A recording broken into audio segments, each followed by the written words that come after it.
Hey guys, chess coach Andrew Rankin here. Welcome back to another 1510 game with Utop Chess Institute. Let's dive right in. I noticed there's that kind of creaking in the background. Every time I lean on my desk, it makes funny noises, so yeah, sorry about that. Not a whole lot I can do. Alright, we're playing Taken 1352.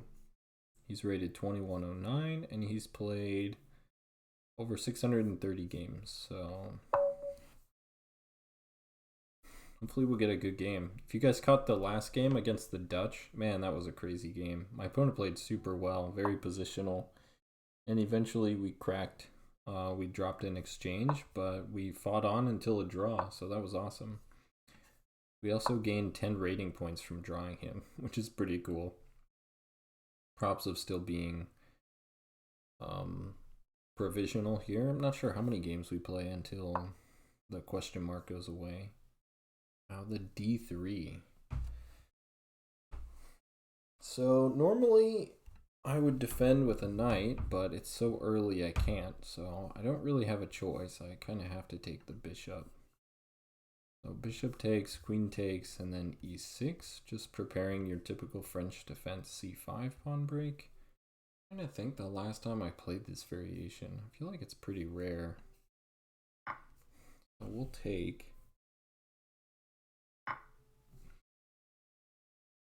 It's not a very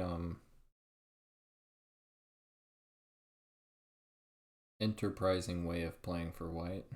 Just trading off the light square bishops. I mean, any trades for black helps his situation because we have less space, so any trades are good for us. Now we can play c5 right away, or we can play knight b to d7, knight e7, and then c5. I'm tempted to play knight d7, knight e7, and then put my knights like this, but I kind of want him to play c3. So c5, queen check, I'm not too worried about. I block with the queen, and we trade another pair of pieces. Yeah, let's go c5. c3, and now we can just play knight to d, knight to c6.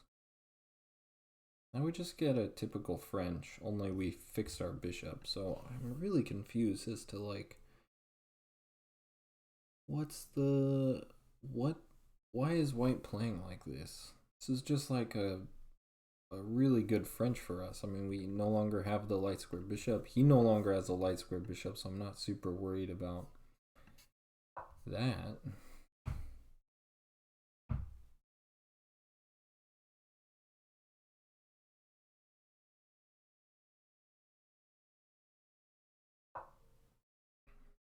Wow, is he gonna play b4? Okay, b4. The reason behind b4, so I think yes, a3 is to prepare b4, and the reason behind it is because I have to take one way, and then his knight gets to c3. So it's a way to solve this knight and bishop development problem, which begs the question of, should I play a5? Do I lose anything with a5? I give up the b5 square, but that might not be such a big deal. I mean, I no longer get queen b6 if he plays queen to b5, but if the queen comes over to the queen side, I don't think that's very good for him. I'm tempted to play a5 here. Downside is the knight can't go to a5.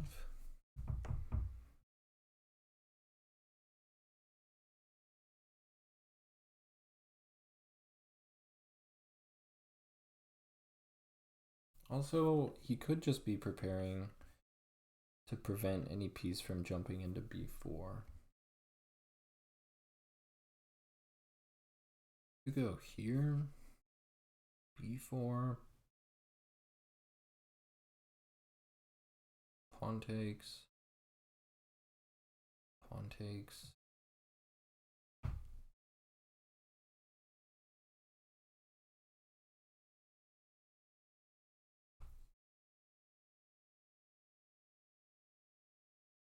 A5.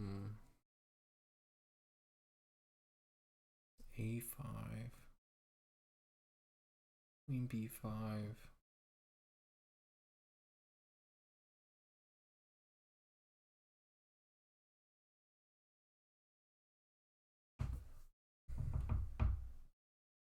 Also knight here. No, because he just checks and then we go back and then we lose the B pawn. Queen B6, but I don't think Queen B6 here is very good. So let's go A5. I mean, that's what we've been talking about for so long. He just castles. Now I like Queen B6 so we can develop the knight to E7 without worrying about this guy. Also puts pressure on the B pawn. Further stops him from playing this because we could take. He can't take because this. Queen B6. I'm just really confused what his plan is. I guess he just wants to sink a piece into G5. But if he puts like a knight on G5, I'll just kick it out with H5. And if he puts the bishop here, I think I might just go to trade bishops and then play with a knight defending my kingside castle and then put the rook on the c file or something and play to attack this pawn structure. Maybe like A4, knight A5, knight B3 or knight C4 would put some nice pressure on him.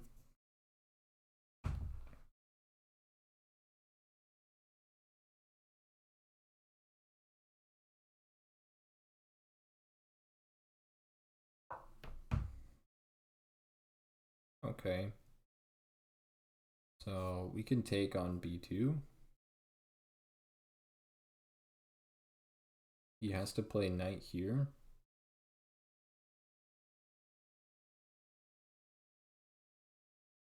We drop the queen back. Takes. I don't want to take though.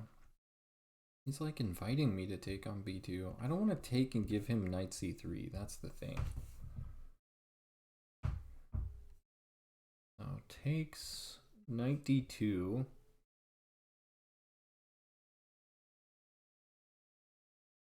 And then pawn takes. Bishop takes. No, I'm so underdeveloped. Pawn takes, knight e6, knight c3, and then I don't have this because he has knight takes d5. I ran into this problem quite a few times.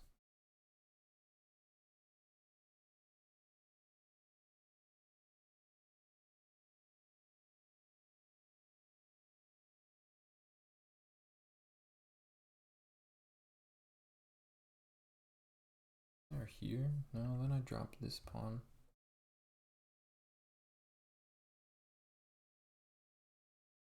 Queen takes, knight moves here, queen drops back, rook b1, queen moves here, pawn takes, knight moves here and then here, threatening to win his e5 pawn. His pieces get so active.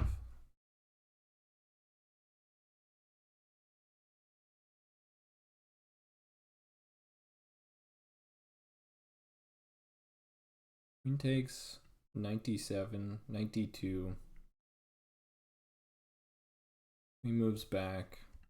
Rook f to b1. Queen c7. He's like fully developed and attacking, and I still have 2 pieces developed. That is not good. Takes. Let's see, if the knight goes here, what's the best thing he can do is go here. Meh. Alright, so takes, knight e7, knight c3, knight g6, bishop e7, castle. Looks pretty simple.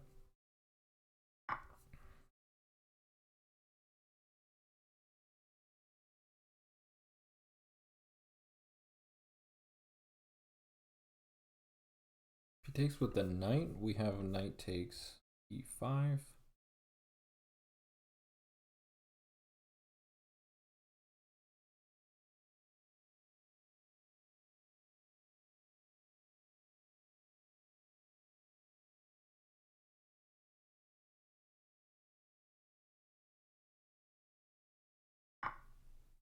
Takes with the pawn. I'm really happy to see that, because now, meh. I mean, worst case scenario, what is knight gets here? We go like knight here, knight here, knight here. You can't go to f5 because then he has knight takes d5. So knight g6. Go knight here and then here, but queen sitting here, bishop here. Not really a big deal. Knight e7. Also, we can always take here. Actually, I don't think we can, because I think this is too strong. We go here, though. Stopping him from going to a4. That's interesting. I'm guessing he'll play rook f to b1 and then play b3. But after pawn takes, he still can. a4.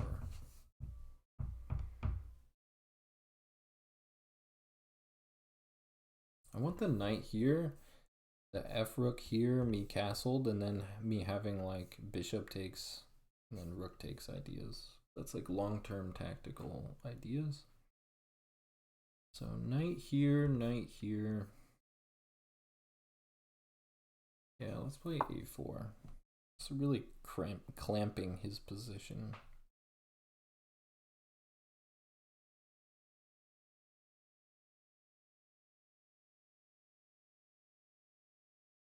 Guessing queen c2. I could even play queen b3. Queen takes, pawn takes. He goes there. Now I'm thinking about going here. You go there, I'll just take, and then castle. The rook can always come and pick up the pawn. So knight here threatens to take the bishop, so if he wins my bishop, I'll take his, and then not really a big deal that we lose the bishop.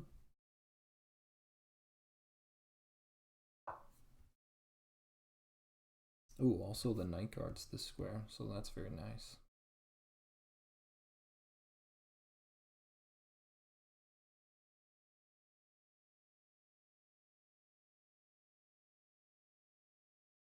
Yeah, knight to b5 was a bit...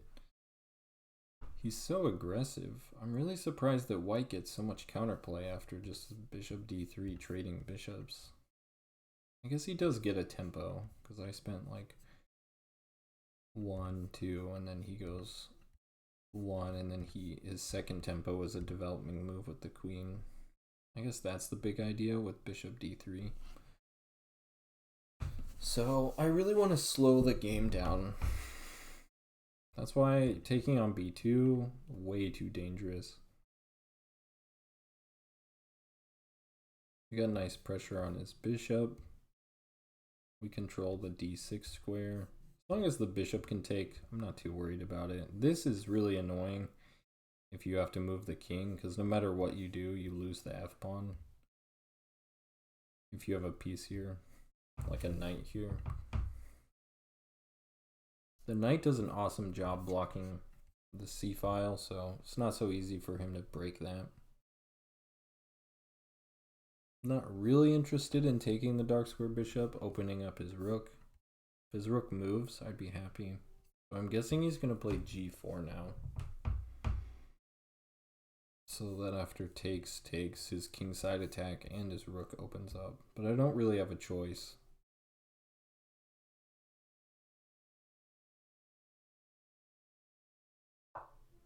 Yeah, he does play g4. Could go here, but then he could take it.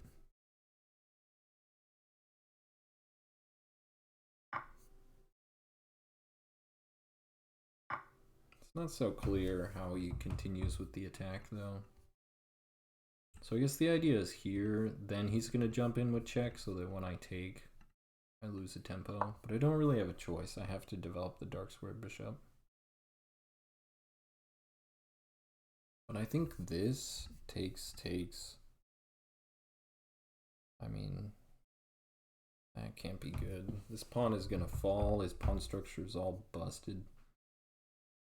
Like in Men in Black, when Will Smith looks at James Earl Jones. Is that it? No, looks at the. I remember the name of that other actor. And the other actor, the white guy's like, but I always drive. And Will Smith says, points to himself and he goes, new and shiny. He points at the white guy and he goes, old and busted. So I think my opponent's pawn structure after knight to d6 is old and busted. Besides, we can always play g6 if like things get bad. Oh, he doesn't have an f pawn anymore because f5 is like the key pawn break. So again, his pawn structure old and busted. Also, this queen is like stuck tied down / stuck defending the knight on b5. Also, this pawn is very weak. My queen is x-raying the king, x-raying this pawn. Bishop does an awesome job holding down both sides of the board. I'm happy with how the opening has gone, but now I'd like to transition into I'd like to trade off probably this bishop for this knight and the queens. If I can get the queens off the board, I think I'd be super happy. What the heck is that? So if I castle, what's his big idea? Is he gonna play e4? Is that the idea? But then this gets really weak. Could even go like here and he wants this square. I guess here e4, but after knight takes. Well, we don't really have a choice. We kind of have to castle. I can't figure out what knight to d2 is all about though. I kind of like the bishop going here. Yeah, so he's just gonna double on the f file. But now rook to a5. His knight has to go back. That doesn't do us a whole lot of good.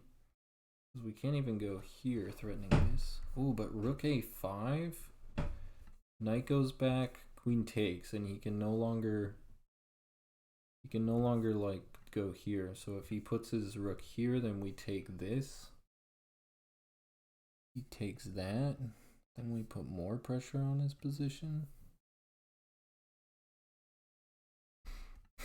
We also have this and then this.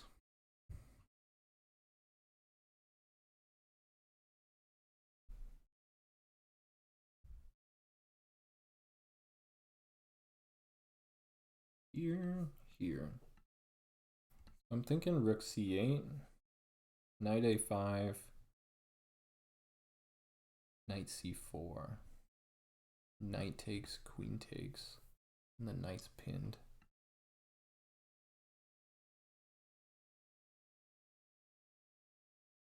So rook c8, rook here, knight goes here. Can't push this, so he can't put this either because of this. Oh, he wants to go here. That's his big idea.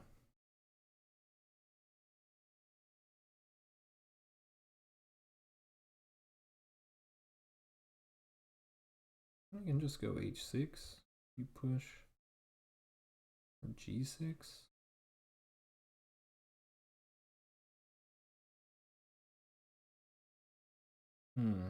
That's kind of annoying now that I think about it. I guess I have to play g6. Actually, g6 is fine, because even if he gets this in, like, if he takes, we just take here, and still he has no f break. Like I said, it's all about the f pawn break, so here, here, here. Let's go rook c8. Rook h3, g6.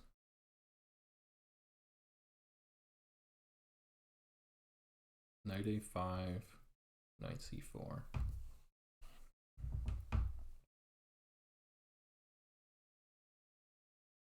This knight's kind of pinned to the pawn. And once we get the queen in over here and the rooks working together... Wait, that just drops a pawn. Oh, because he's going to go here, I guess is his big idea.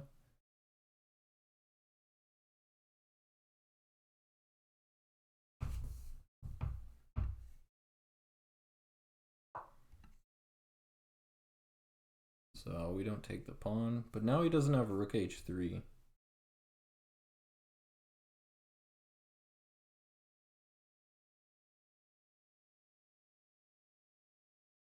So here, knight takes. Oh, pawn takes loses a piece, so that doesn't work. So knight here. Where does he go with the knight? He goes back, but then we take this. You're gonna get into trouble here, bro.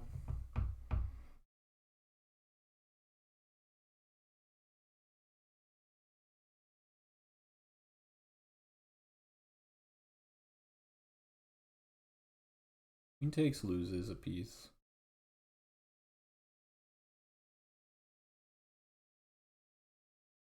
Knight moves back, knight takes.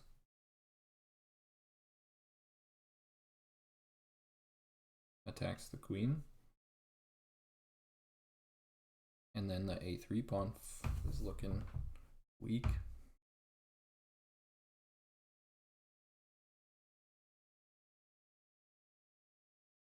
I also have g5 now.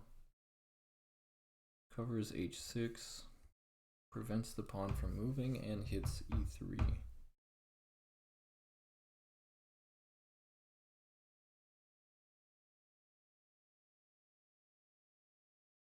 He goes here. I think I might just ignore it and give myself an umbrella pawn. The problem is that after this, not so easy to stop.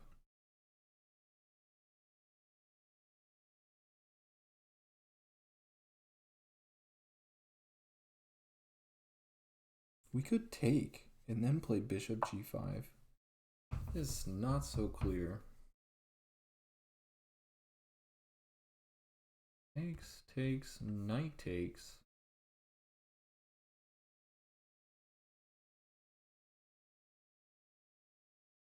Pawn take, knight takes. We also have bishop takes, pawn takes, and knight takes. And then the knight gets here. Knight takes, pawn takes, bishop takes. So he goes knight to d6. Also have this. Threatening this with check, so if he takes my rook, he loses a piece. Takes, check, moves here, takes, he loses 2 knights and a rook, I lose a knight and a rook. So knight takes, queen takes, bishop takes, pawn takes, queen takes.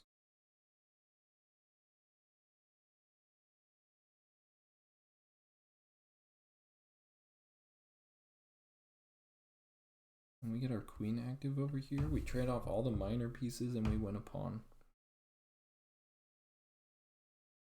Let's do it.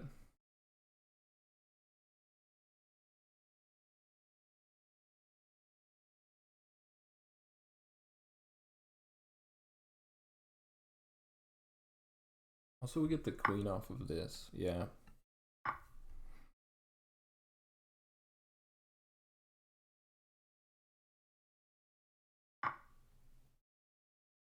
So this guy's not going anywhere. So should we play h6 here? Takes.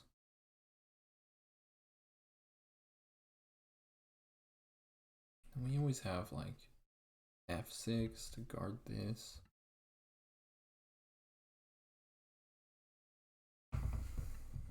Here. Here. Here. I don't know. Just take. He pushes. We push and then he has like no more breaks. I mean, yeah, the queen getting here is mate, but I can always just drop back, so I can just prepare to double up. And then the queen can always drop back here, and then we're the one going after another pawn. Yeah, let's go here, preparing like this, this, and then we just get in. Wow, he just like does not care. He's like, I'm just gonna attack you because I don't know what else to do.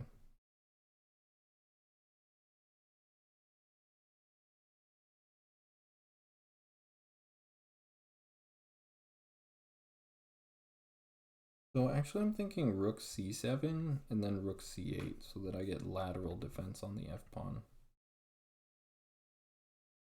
That way here, here, here. Why don't we go here though and just trade queens? And then I think we're good. Yeah, we guard our pawns and we threaten to trade queens.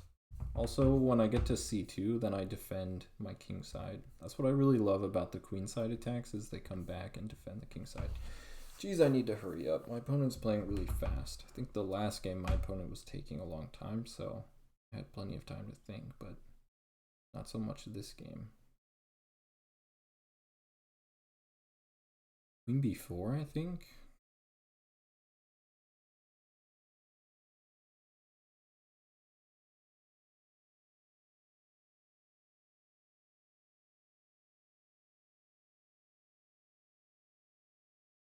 Queen b4, rook c7. That way I can go queen c2.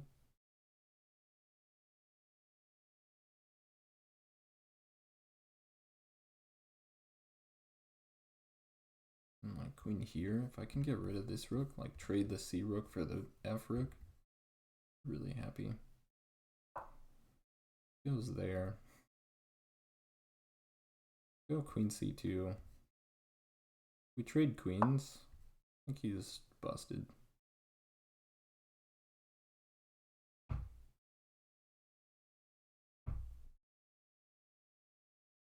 Queen b4 now, I think.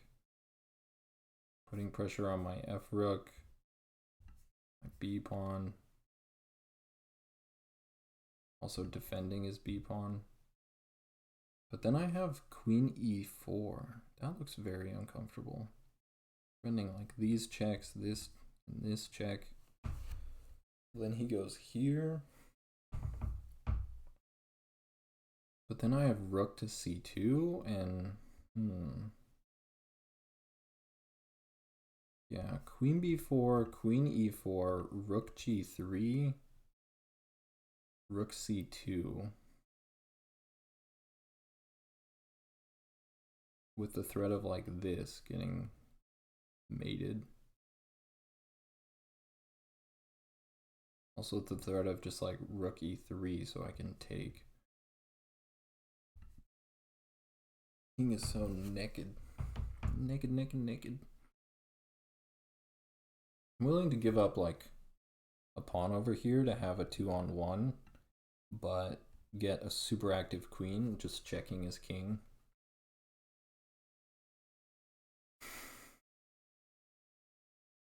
He has to trade queens. I think if he doesn't trade queens, he's just gonna lose. Because after here, if he doubles up, then we have like this check, and the heck is that? Now I'm just gonna trade queens. Take, rook takes.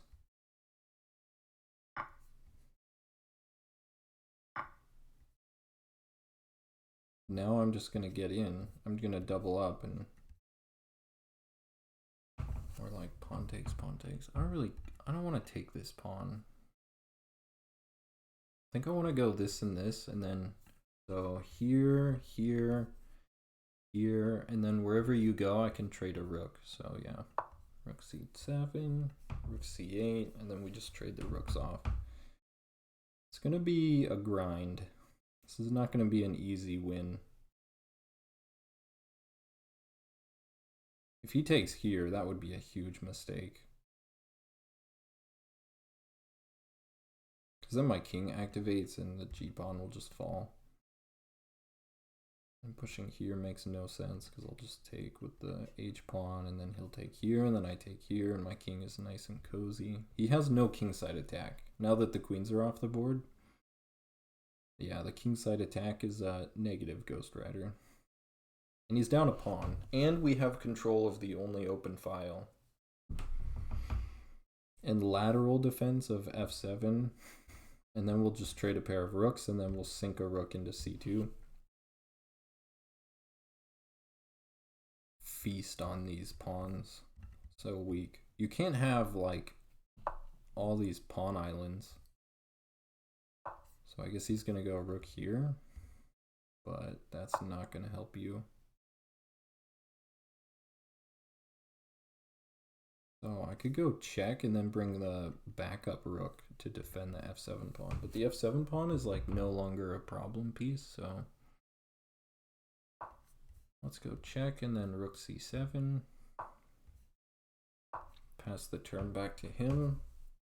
We got active rooks. Wow, he takes. What a big mistake. Why would you do that? So you can go here, here, but if you ever leave your rooks undoubled, I'm just going to threaten to trade rooks. Not to mention I can just go feast on this g-pawn. Not that I really want to open up a file against my king quite so soon.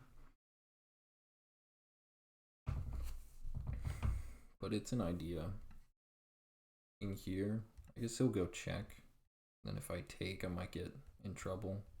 No, because I'm on this rook.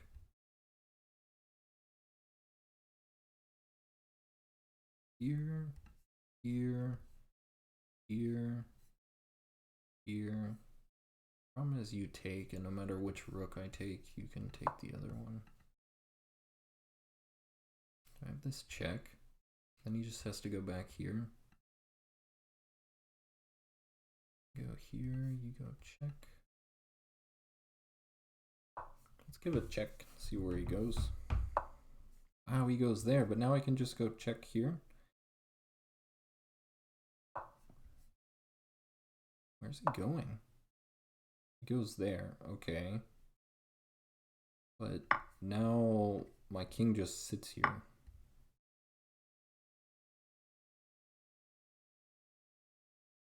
Always threatening this.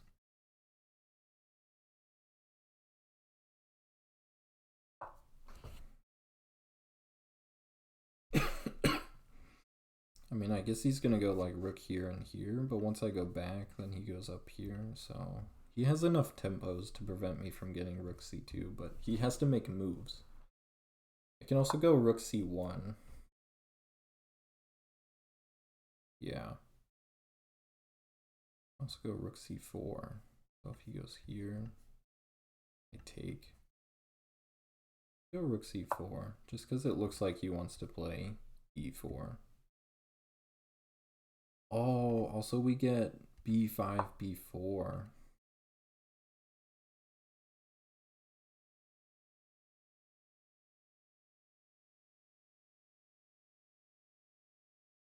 b5, b4, pawn takes, rook takes, and now he has to worry about this guy.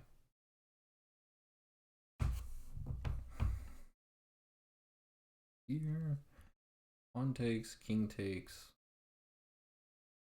e5, and the pawn is pinned to the king. Yeah, b5.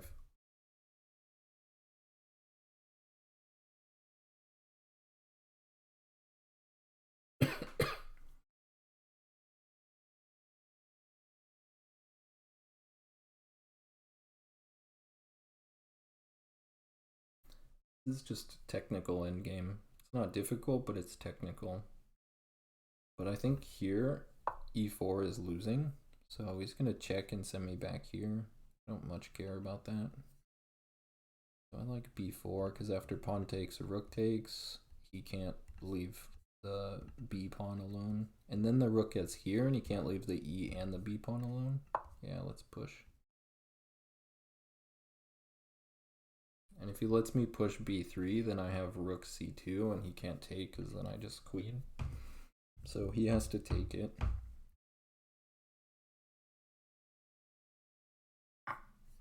Now his only counterplay is this, but we take, king takes. Okay. I go here.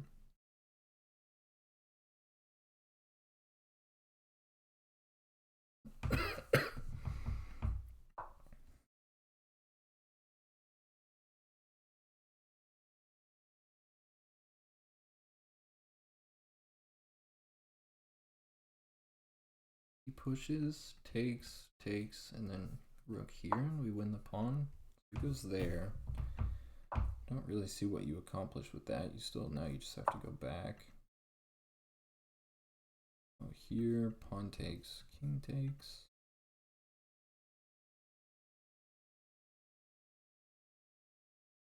Go here. I want him to fall for this trap. Takes, king takes. Oh, it's not quite the same.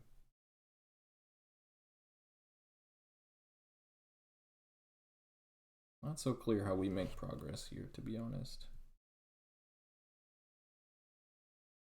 Maybe we have to activate the rook. Like this. That looks pretty good, actually.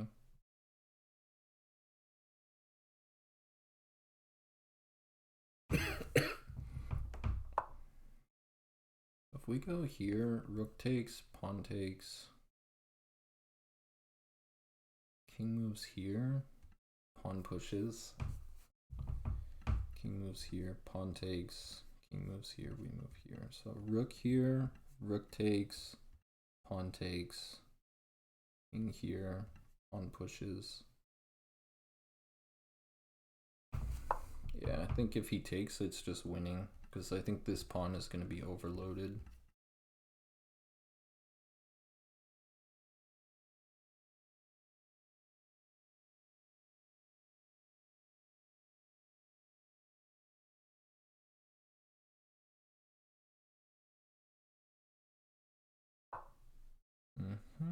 Now we can get in this way.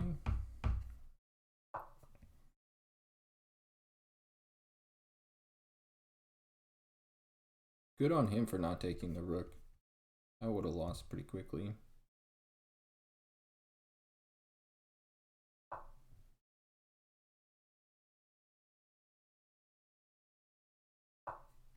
Now that his rook is stuck here, I like that my king can get quite active.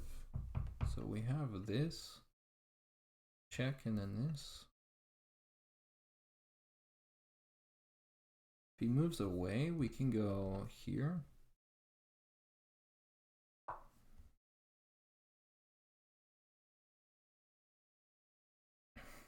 Yeah, like I said, it's quite technical, but it should just be winning. Here, here.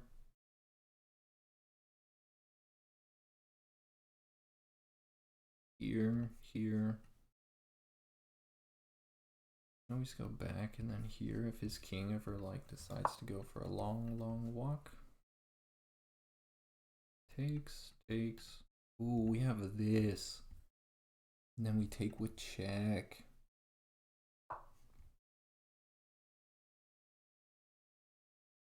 I expect a resignation here pretty soon. Because we're just going to take this pawn, and then we're on this guy, so his king is... Yeah.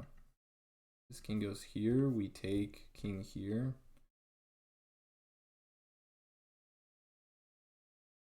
Then we can just shuffle, I think.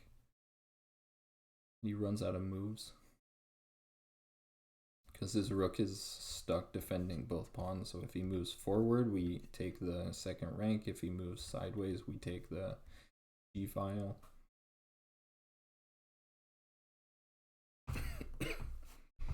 This is why I was talking about this pawn as a useful umbrella pawn. So it's going to fall, but it's probably going to be the last pawn to fall, because I want to make sure that I have everything else, like no other problems, for example, over here or over here, when I take this pawn. Because when this pawn goes away, then his rook activates, right? Because my king no longer has much shelter.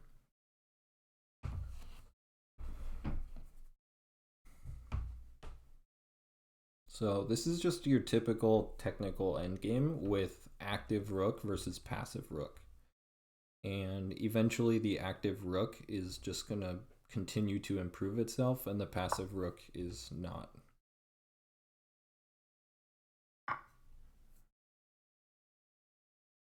Notice he's like stuck here. So I think we just shuffle.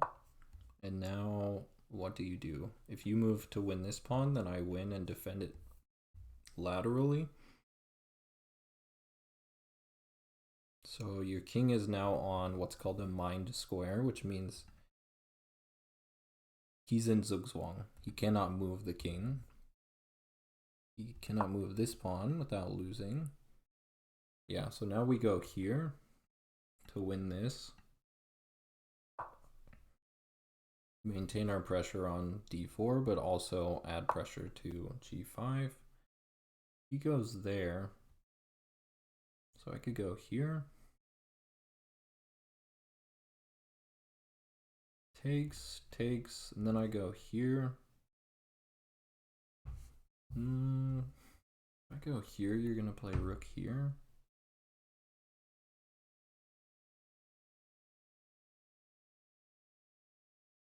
Oh, but then I have rook here. Yeah.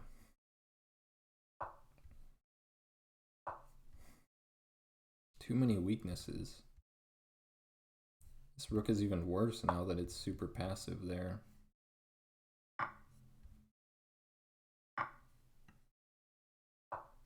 So now we cut the king off, we go rook c4 and then take on d4. Like I said, this pawn is going to be the last to fall. So yeah, now we have check and we win the pawn.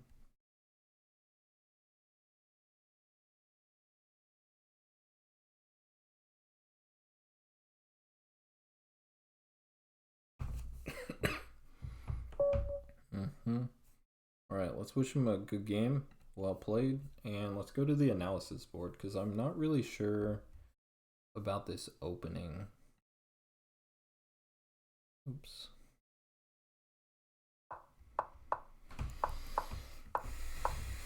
Here, gives away all equality. e6 and then c5. Yeah, I knew this was the way to go, but I wasn't really sure what black's plans are because it felt like, you know, what do we really do? So I played a5. Computer says it's fine, but it likes knight to e7 better. Oh, of course, knight e7, because if he takes, we go knight here. And we hit this pawn twice and this pawn once. So one pawn is going to fall. Yeah. Queen b6 kind of gives him an edge. Goes bishop here. Wow, the computer is so greedy. I was not okay with this. Queen takes. Knight here. d4. Shutting down his face. It wants to sack the knight.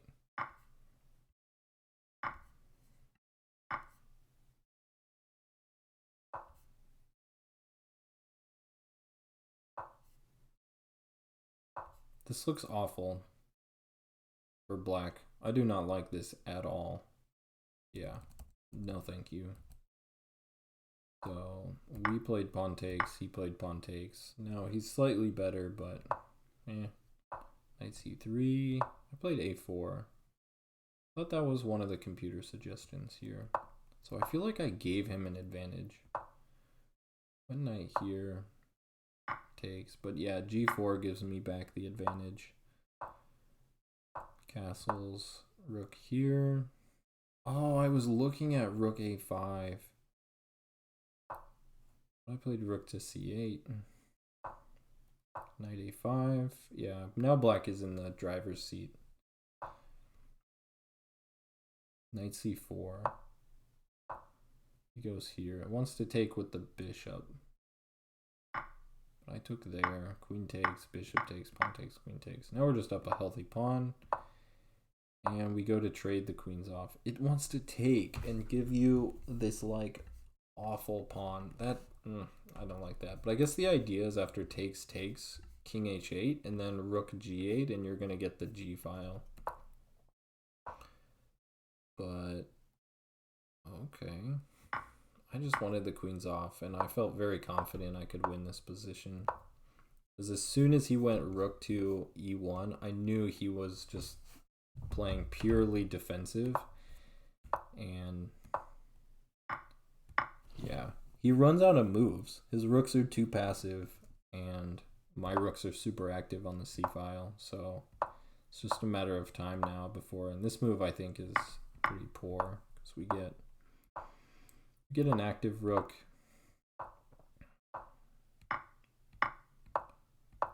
Yeah, it's hard for him to do anything. He wants this pawn out of the way so he can actually activate his pieces, but I was like, nope. Here, if he takes, watch, it's going to be like -11. Oh, -14.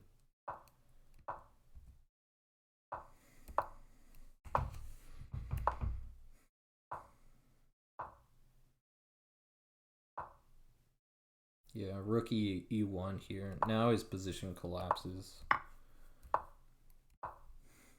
Nice, rook f4. Just a waiting move. Just a simple waiting move. It wants to take here. I didn't want to take and give him this pawn. So I told you guys if his rook is here, he can't move, right? If he gives up the g file, then we take the g file.